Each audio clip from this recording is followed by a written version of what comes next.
is a Ghost of Tsushima sequel coming out this year, and is that Abomination the latest Marvel movie trailer? All that and so much more in this week's Entertainment Roundup. Let's get into it.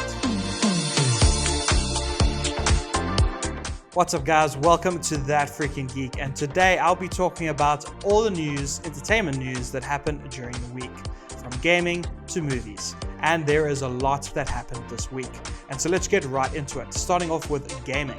In the gaming world, a lot is happening, and one news story is INSOMNIAC making a multiplayer game? And that's the question we're asking, considering that they've put out for more staff. They're looking for people to make a new game. And it looks like multiplayer is part of it, because they're specifically looking for someone with experience in multiplayer design. And I'm a little bit worried. They are primarily a single player driven experience studio, and they've made incredible games. However, if anyone has to make a multiplayer game, they would do a fantastic job. And so when it eventually gets announced, I'll look out for it, because I'm really excited to see what they do with it. I'm just a little nervous that their single player experiences will become secondary, but I highly doubt that, considering how much money Spider-Man and Ratchet & Clank is making them. Moving on to some rumor territory, there is a rumor that Ghost of Tsushima might be getting a sequel this year. And the game will kind of be like a Miles Morales kind of spin-off, in terms of like, it'll be short and probably won't center around the main character from the last game, and take place on another island called Tsushima. And so we need to wait and find out more. This is just a rumor, so take it with a grain of salt. We don't know exactly what's going on here, but I'm more than happy to take a smaller, condensed version of what we got out of Ghost of Tsushima. I think it'll look and play fantastically. I think Sucker Punch do a fantastic job, and so I think we're going to be alright with this one. But once again, just a rumor. We'll just have to look out for more information if they ever do announce it. Moving on from less rumor and more official, the Gotham Knights developers, the Warner Brothers Montreal, are really hard at work making their next game, Gotham Knights. However, they already started making their next game, and it's rumored to be, actually not rumored, it is confirmed to be an IP within something within Warner Brothers. We don't know exactly.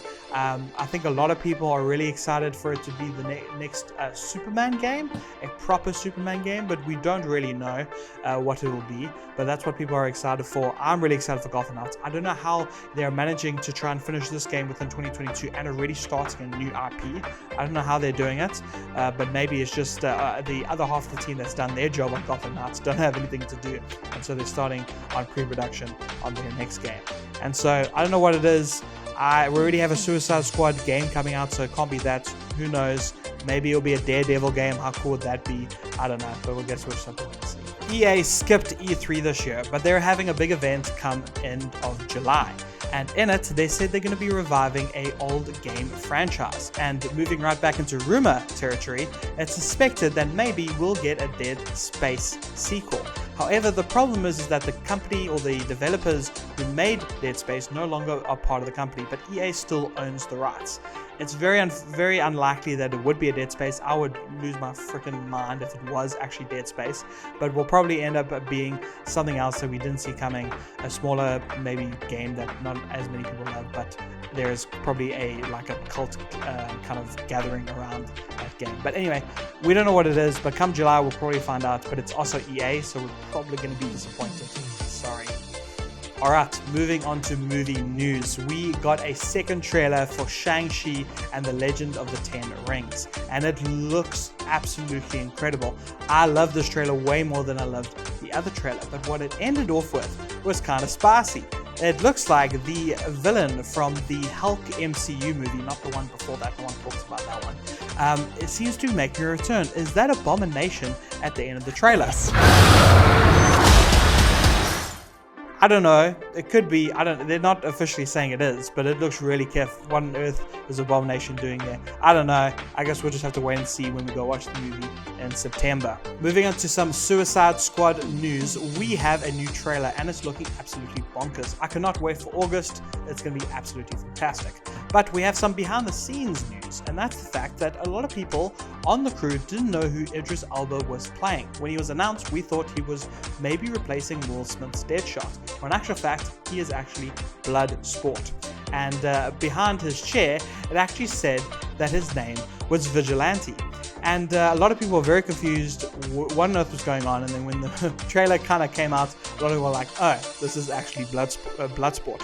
And so this is really cool. And on top of that, a lot of people were kind of confused within the trailer because it said that Bloodsport put Superman in the ICU thanks to a kryptonite bullet. A lot of people said that's impossible, that couldn't have happened, blah, blah, blah, blah. And then James Gunn went on Twitter and proved them wrong because that actually happened in the comic.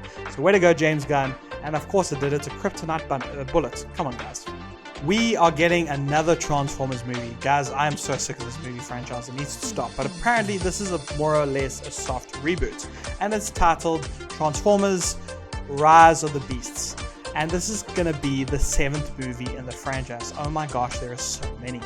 But this is what the plot summary reads. Returning to the action and spectacle that first captured moviegoers around the world 14 years ago with the original Transformers, Transformers Rise of the Beasts will take the audience on a 90s globe-trotting adventure and introduce the Maximals, Predacons, Terracons, Mortacons, all the cons, to the existing battle on Earth between Autobots and Decepticons. Yeah, there's a lot of cons going on and they're calling me into giving them more money. But anyway, yeah, fantastic. If you're excited for it, why? Tell me why in the comment section why you would be excited for that. Alright, and to end off the movie news today, we have news that the Borderlands movie has wrapped filming. And on top of that, we have an image of what Claptrap, Jack Black's Claptrap, is looking like in the movie, and he looks like he's looking exactly like he does in the video game, which is absolutely fantastic.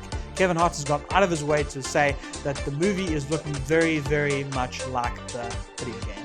And so it's going to be Kev. But that's it from me. I hope you enjoyed today's entertainment roundup. It's been fantastic. If you're not subscribed, go hit that subscribe button. If you're watching on Instagram, come follow me, like it, do all the things that you need to do. Thanks so much for joining me. I'll see you on the next one. Cheers.